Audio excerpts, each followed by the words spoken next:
उन सभी जवानों का मैं अभिनंदन करता हूं जिन्होंने प्राण प्रण से जुट करके इस पूरे कार्यक्रम का हिस्सा बनकर के इस कार्यक्रम को सफलतापूर्वक आगे बढ़ाने में अपनी मदद की है।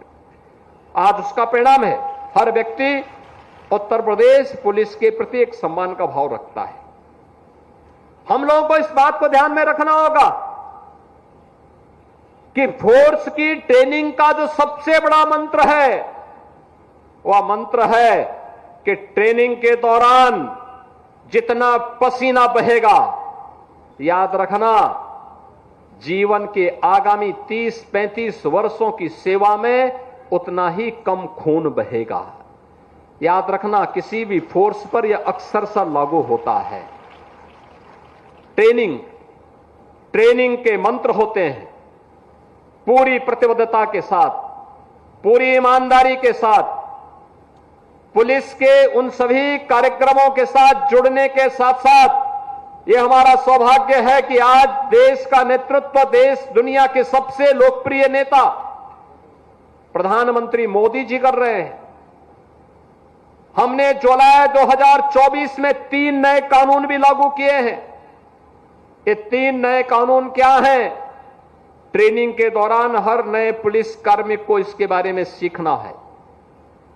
याद रखना, पुलिस ने तकनीक को कैसे अपनाना है इसके बारे में भी ट्रेनिंग के दौरान आपको ये ट्रेनिंग मिलेगी। फॉरेंसिक साइंस में क्या करना है, साइबर फ्रॉड को रोकने के लिए क्या करना है, डिजिटल अरेस्ट से बचने के लिए क्या कार्रवाई और क्या सावधानी बरतनी है, इसके लिए और मिशन शक्ति के लिए प्रदेश सरकार के द्वारा चलाई जाने वाली महिला सुरक्षा, उनके सम्मान और उनके स्वावलंबन के लिए चलाए जाने वाले कार्यक्रम के साथ महिला बीट पुलिस अधिकारी के रूप में आपके क्या उत्तरदायित्व होंगे, इन सभी उत्तरदायित्वों को एक साथ निर्वहन करने के सभी गुण इस ट्रेनिंग के दौरान आपको सीखने को मिलेंगे। इस ट्रेनिंग को उतनी ही प्रतिबद्धता के साथ लेके चलना है जितनी प्रतिबद्धता के साथ इस ट्रेनिंग के बाद आगे के जीवन के सेवा के वे क्षेत्र के जो पग पग पर आपके सामने चुनौतियां भी प्रस्तुत करेंगी और जीवन के सुनहरे अवसर भी जो आपको आपके कार्य के लिए सम्मानित करने का एक अवसर होगा, उससे भी जोड़ने का एक अवसर होगा। आज के इस अवसर पर मुझे यहां पे पीएसी 26वीं पाहनी में आने का अवसर प्राप्त हुआ। अंदर बड़ा कैंपस है, अच्छा, यहां पर लोगों ने पहले से ही बहुत यहां के पूरे वातावरण को बेहतरीन बनाने का प्रयास किया है। हमारा प्रयास होना चाहिए। फोर्स दिन भर ट्रेनिंग नहीं होगी, दिन भर आपकी क्लासेस भी नहीं चलेंगे। हमारा प्रयास होना चाहिए, कुछ कार्य ऐसे निकालने चाहिए जो आपके उस ट्रेनिंग के दौरान की स्मृतियों को ताजा कर सके, बता सके, लोगों की स्मृतियों बना रहे। जैसे बागवानी का ग्रीनरी, उस पूरे कैंपस को इतना हरा भरा बनाइए, आध्यात्मिक वातावरण दिखाई दे, ऐसा बनाने का प्रयास करिए। श्रमदान के माध्यम से फोर्स अगर उस कार्य को करती है, लगता है लोगों को उसका अलग ही महत्व होता है। एक होता है हम सरकार से पैसा देते हैं, वो कार्य हो गया, हमने पेड़ लगा लिया, उसकी सुरक्षा की व्यवस्था कर ली, हमने अपने परेड ग्राउंड को ठीक कर लिया। एक होता है फोर्स ने स्वयं अपने स्तर पर सबने जुट करके, अगर हमें आपातकालीन स्थिति में कहीं पे जाना हो, हमें सारी तैयारी स्वयं करनी होती है। तब हम इंतजार नहीं करते कि हमारे लिए इस प्रकार की प्लानिंग होगी, वहां पे हमें स्वयं मोर्चा संभालना होता है। ऐसे ही ट्रेनिंग के दौरान हमें श्रमदान के माध्यम से भी उस प्रकार के उदाहरण प्रस्तुत करने चाहिए जो अन्यों के लिए प्रेरणा बन सकती है, नए लोगों के लिए प्रेरणा बन सकती है। हमें समय समय पर इंटरैक्शन के लिए स्कूली बच्चों को भी बुलाना चाहिए, उनके बीच में भी हमारे कार्यक्रम होते रहने चाहिए। हमें बताना चाहिए हमने क्या किया है, क्या पीएसी बटालियन में, क्या किसी पुलिस लाइन में कोई पुलिस म्यूजियम है, पुलिस के इतिहास के बारे में लोग जाने, ट्रैफिक पार्क के बारे में कोई जानकारी हमने देने का प्रयास किया।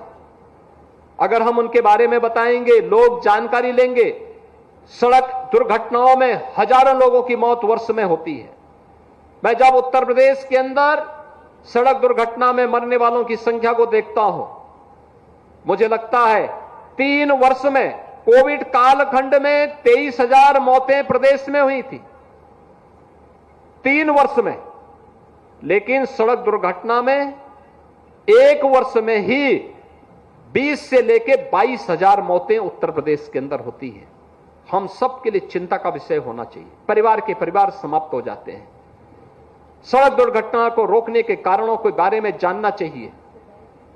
कहां पे ब्लैक स्पॉट है, कहां ओवर स्पीडिंग है, कहां नशे में लोग गाड़ी चलाते हैं, कहां ट्रैफिक के नियमों का उल्लंघन करते हैं।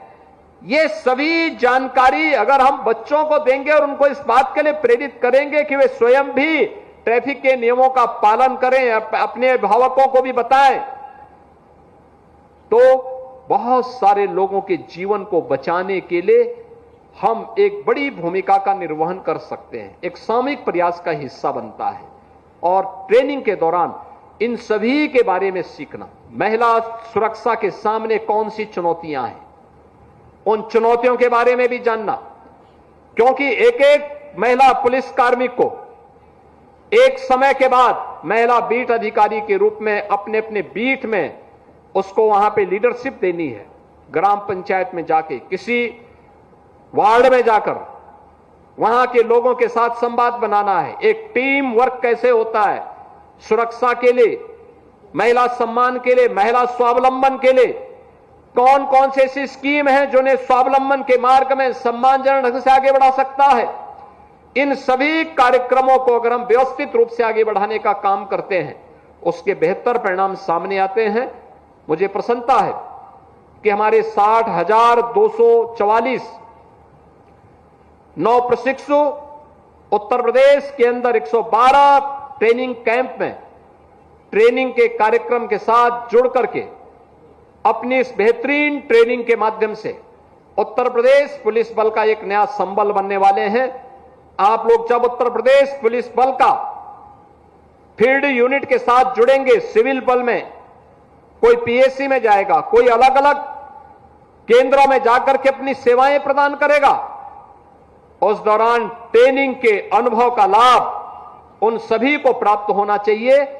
आज के इस अवसर पर 26वीं बहानी के इस G+11 नए टावर के लोकार्पण और नए हॉस्पिटल के लोकार्पण कार्यक्रम के अवसर पर मैं पीएससी परिवार को, उत्तर प्रदेश पुलिस बल को हृदय से बधाई देता हूं, अपनी शुभकामनाएं देता हूं। और मुझे विश्वास है कि आप सभी लोग उत्तर प्रदेश को सर्वोत्तम प्रदेश बनाने की दिशा में किए जा रहे प्रयास को और प्रभावी ढंग से आगे बढ़ाने का कार्य करेंगे। आप सबके प्रति मेरी मंगलमय शुभकामनाएं हैं। धन्यवाद। जय हिंद।